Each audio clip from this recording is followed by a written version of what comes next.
So here's where I stand. The interior is apart. I've just got the dashboard sitting in there. There's the new wiring harness out of the other one. Okay. But it's not just a simple wiring swap. Because it is an older truck, the distributor here is has a coil on it, and the other one doesn't. So I'm gonna have to change that distributor. Just run this motor top dead center, pull that out, run the other one top dead center and pull it out, and then put the other one into this one. The other thing is, as you can see, I've torn the fuel rail off. It's laying right there. This is a California spec engine. California spec meaning that this throttle body between here and the intake manifold, there's a California spec plate. Okay, that is some other crap that they do for California emissions. Living here in Florida, I don't have to worry about that, so I can put my bigger injectors, take the plate off, leave the plate off, and it'll work just fine. But I don't even see that. That thing's broke off. Huh. I just barely had it clamped on there. Oh well, I got a new one anyways.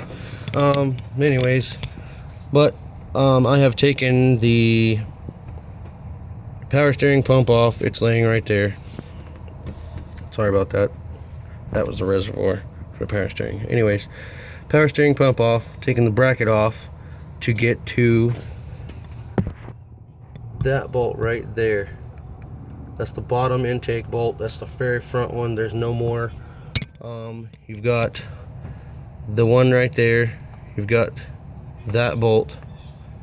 That's a stud. You take the nut off. Then you've got that one there. Two here.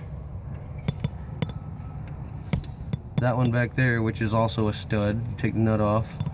And then there's another one of these long ones right there. Right there. And I have taken all of them out. And I bought a new intake manifold gasket. Like that one right there. It's just a paper gasket. You can see it right there, kind of. And the only thing that I think is holding it on, because you got your water jacket thing right here. That's your water pump outlet or inlet or whatever. That's the block outlet, and it goes from there around to this pipe right here, which in turn feeds these two. Those two are here. Let me see if I can get you a better shot of those. Those two right there. Those are in the throttle body, and they cool the throttle body, and also runs around to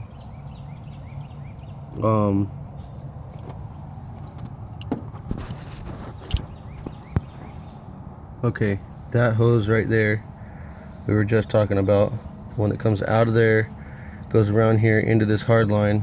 Hard line goes here underneath the intake manifold and comes out right there. If you can see that. Right there. That's it, dripping. Okay, and that goes to your heater hose. That goes into your firewall. To your heater core. So that's how all that crap is ran. So you need to take that hose off and the heater hose off to be able to have complete access to just the manifold itself. And then that comes off. You gotta take your fuel lines off. I took my fuel lines off here because I was pulling the fuel rail. That's what that's called. You'll have to excuse me, I'm having one of those days. Anyways, pull these off, take the fuel rail off with that bolt there and that bolt there. Take it off. Be careful not to lose the little spacer between here. There's a little plastic spacer right here. Don't lose that, because then this will bolt the tab right there straight down to that, and you're gonna have a leak all the way across. Don't do that. I've done that. It's not fun. Spend 3 days looking for something, and that's the problem. So yeah. The only other thing that I know that is hooking it on, besides the PCV valve, which is down there, that's going to be fun to get to tomorrow, is the EGR tube that goes from the back of that around the back of the motor to, move this can of paint right there. That's where it goes to. Right there. That's it. That tube you see is a shadow. That's where it goes.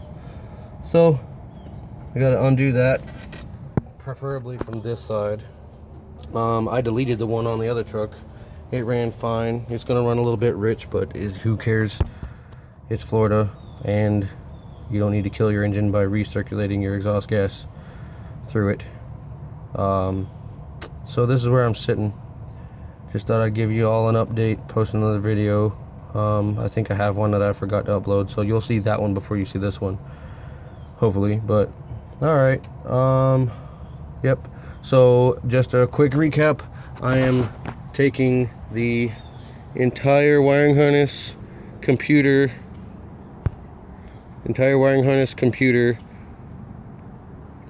steering column, distributor, and intake manifold out of this truck, plus the both O2 sensors, because they plug different, out of this truck, and putting them in this truck.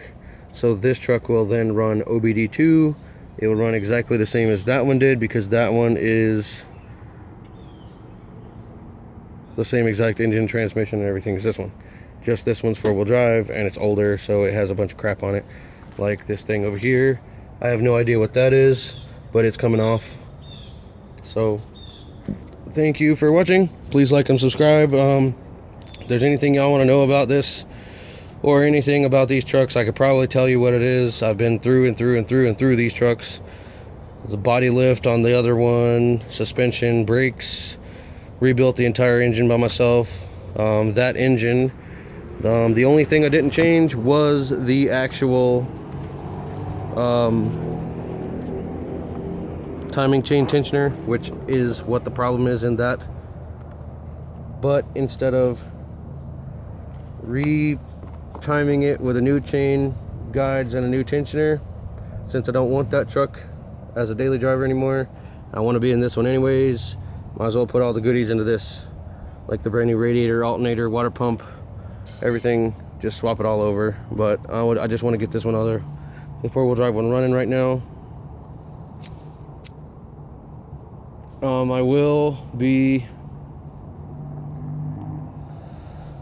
I found a Dodge 440 HO big block with a 727 behind it, automatic, and it's got a thermoquad carburetor that I might try shoehorning into that thing.